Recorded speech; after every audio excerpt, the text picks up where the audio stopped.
Nós está com o Zueilin de Miss Honduras aqui na El Salvador para nos conversar un poquito con él. Eso es el papiamento, nuestro idioma, pero obviamente vamos a continuar en español.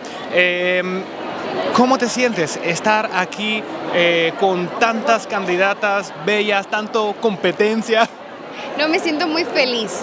Yo creo que al final la competencia de uno es uno propio.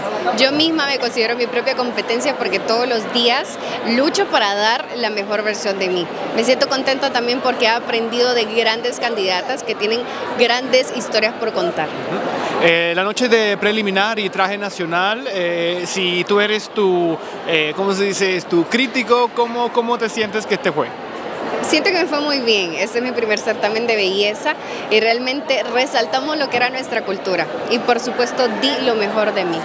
Muchas veces para participar en el Miss Universo, muchas de las muchachas han participado en varios certámenes. ¿Qué te motivó a ti para participar? Yo trabajé en televisión por muchos años en mi país, era una vocera a nivel nacional y yo quería hacerlo a nivel internacional, trascender una voz y demostrar mi cultura. Y es por eso que decidí participar sin ponerme a pensar en las otras candidatas, sino pensar en mi bienestar, en el bienestar de mi país y por supuesto alzar la voz. Hacemos una pregunta funny con todas las candidatas al final. Si tú estás cerrado en una habitación por una semana, cuando te sales, ¿qué es la primera cosa que comes?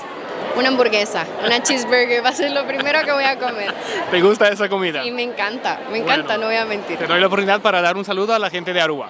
Le mando un gran saludo y abrazo a toda mi gente linda de Aruba. Su candidata es hermosa, déjenme decirles. Y realmente me siento contenta y feliz por el espacio que me están dando. Un beso.